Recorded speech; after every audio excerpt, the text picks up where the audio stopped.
ध्यान से सुनना। कुछ लोग कहते हैं कि राजद जो है, लालटेन जो है माई की पार्टी है, एनवाई की पार्टी है। हम कहना चाहते हैं माई के साथ साथ बाप की भी पार्टी है। सभी अग्रणी लोग आगे, आर्थिक आबादी हमारी महिला आ गई और सभी कुंवर हमारे गरीब आ गए। ये माई के साथ साथ बाप की भी पार्टी है।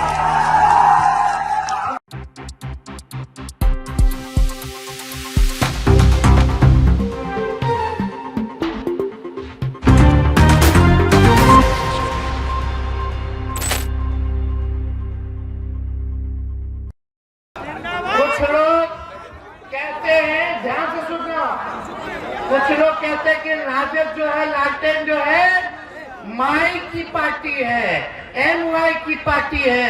हम कहना चाहते हैं माई के साथ साथ बाप की भी पार्टी है। बाप की पार्टी कैसे है? बी से बहुजन, ए से आगरा, ए से आधी आबादी और पी से पुअर, पुअर मतलब गरीब। तो ये सब A to Z वाले लोग हैं। सभी बहुजन आ गए, सभी अग्रणी लोग आ गए, आधी आबादी हमारी महिला आ गई और सभी पुअर हमारे गरीब आ गए। ये माई के साथ साथ बाप की भी पार्टी है। हम लोग जोड़ने वाले लोग हैं, हम लोग तोड़ने वाले नहीं हैं। हम लोग प्यार की बात करते हैं, एकता की बात करते हैं, लेकिन भाजपा वाला लोग तोड़ना चाहता है। आप देख सकते हैं तेजस्वी यादव जी बस पर से ही अपना भाषण देंगे, क्योंकि आपको बता दें कि उनके आने से पहले मंच जो है धराशायी हो चुका है।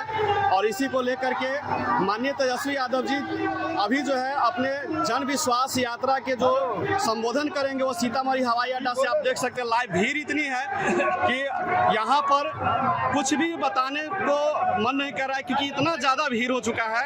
अब मजबूरी ये आई है कि मंच के धराशायी होने के बाद जिस बस में तेजस्वी यादव जी आए थे उसी बस के छत पर से अब इनका जो है जो भी संबोधन होगा अपने जो भी आरजेडी को चाहने वाले लोग हैं उन सब के बीच करने जा रहे हैं। देखिए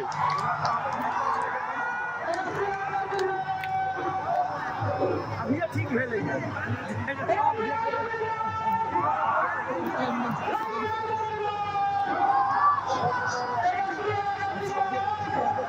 देखिए बस पर तेजस्वी यादव जी श्वेत पैजामे के साथ आपको नजर आ जाएंगे और वो हाथ हिला करके लोगों को संबोधित कर रहे हैं। देखिए 15 में भी और 20 में भी सबसे बड़ी पार्टी बनी। हम दो मुख्यमंत्री के पुत्र रहे, खुद भी 2 बार उप मुख्यमंत्री रहे। हमको अपने लिए कुछ नहीं चाहिए, हमको आपके लिए तरक्की चाहिए। आपकी तरक्की होनी चाहिए,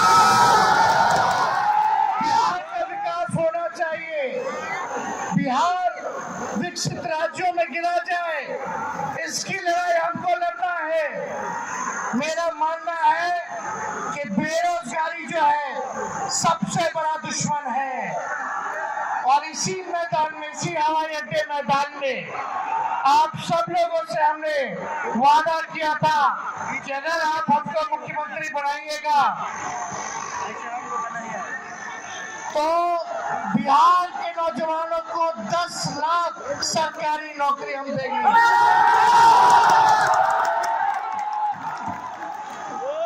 लेकिन एक बात बताइए,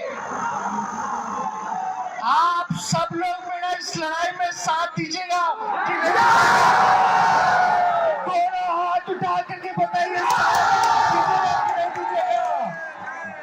साथ दीजिएगा ना। तो लालू जी के बेटे हैं, तेजस्वी मेरा नाम है। आपसे वादा करते कि आप हमारा साथ दीजिएगा तो तेजस्वी मरने मिटने के लिए आपके लिए कभी भी खड़ा रहेगा, आपकी लड़ाई लड़ेगा और आपको अधिकार दिलाने का काम करेगा। सभी लोगों को साथ लेकर के चलेंगे, चाहे अगड़े हो, पिछड़े हो, दलित हो, अति पिछड़ा समाज के हो, हमारे अल्पसंख्यक भाई हो, बुजुर्ग हो, महिला हो, युवा हो, सब लोगों को हम साथ लेकर के चलने का काम करेंगे। और आप लोग जान रहे हैं कि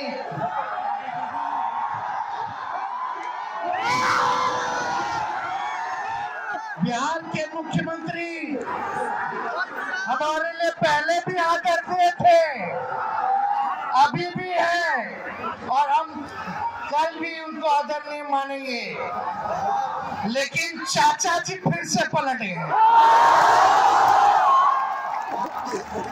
अब चाचा जी क्यों पलटे? बिहार ही नहीं, देश ही नहीं, दुनिया के किसी व्यक्ति को समझ में नहीं आ रहा कि 9 बार शपथ ले ली है। अरे मुख्यमंत्री एक बार चुना जाता तो 5 साल के लिए ना बनता है, ये हर साल 1.5 साल बाद ओथ ले लेते हैं। कभी सुना है?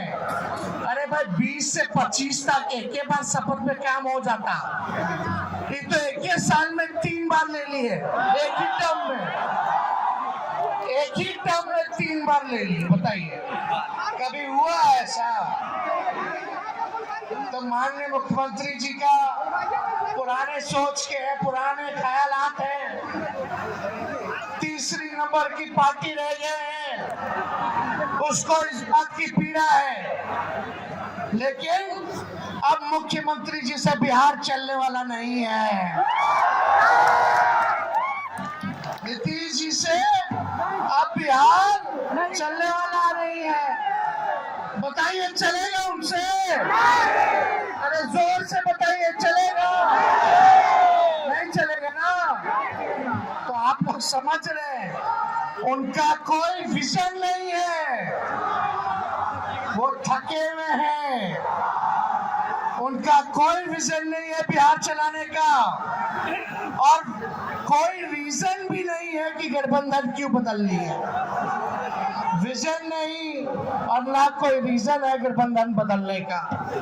तो आज आप लोगों के बीच आए कहने, लेकिन जब आपके भाई या बेटा को 17 महीना मौका मिला तो 5 लाख लोगों को 5 लाख लोगों को सरकारी नौकरी हमने दिलवाने का काम किया।